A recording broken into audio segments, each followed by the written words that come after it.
Sabina, tell us what is challenging about family mediation. First and foremost, for everyone involved, the emotional environment and the emotional content. A lot has been written about the impact of relationship breakdown on people and on the emotions and the feelings that it brings with it. So this ball of anger, resentment, grief, shock, fear of the future, all comes into the mediation room. And more so than that, even you've got two, sometimes more, different balls of emotion, because one party might have decided the relationship was over 6 months, a year ago, and be somewhere along the path of acceptance. But for the other party, this might have come as a complete shock. So your two clients will be at very different places, often emotionally, in terms of how they're reacting to and dealing with this, which, you know, can mean that there's a lot of emotional data for a mediator to manage.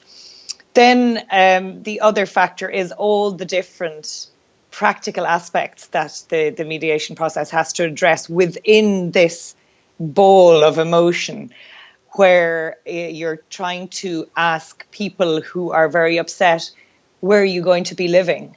You know, what are you going to do about bringing the children to soccer practice when they're not staying with you? How are you going to manage Christmas this year? That's you know, they're big decisions that are heavily impacted by how people feel about them.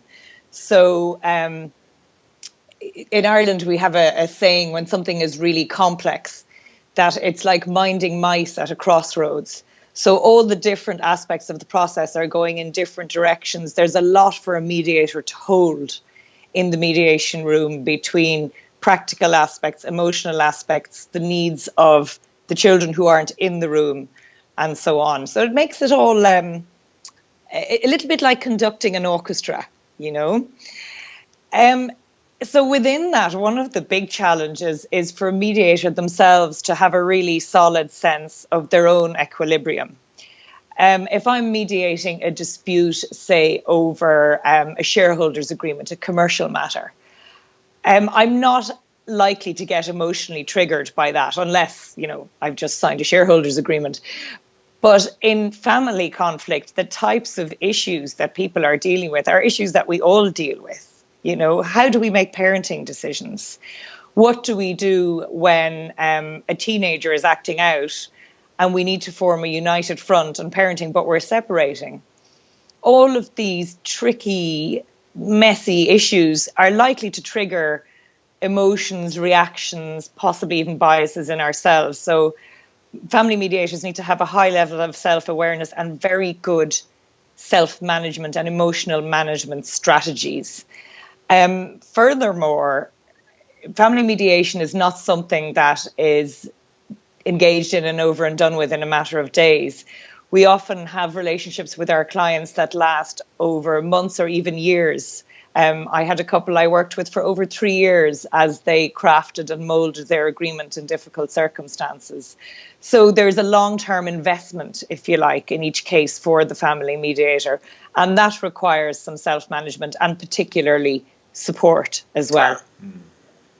So it sounds like the mediator, the family mediator, needs not only to have a very sort of pragmatic, practical skills that they can bring to bear in a family mediation, but have a high degree of self-awareness and actually, I think I get the impression just from what you've said there that it's psychologically and emotionally challenging for a mediator to not bring their own stuff, their own psychological baggage into the room and contaminate unwittingly the conversation that's they're there to facilitate.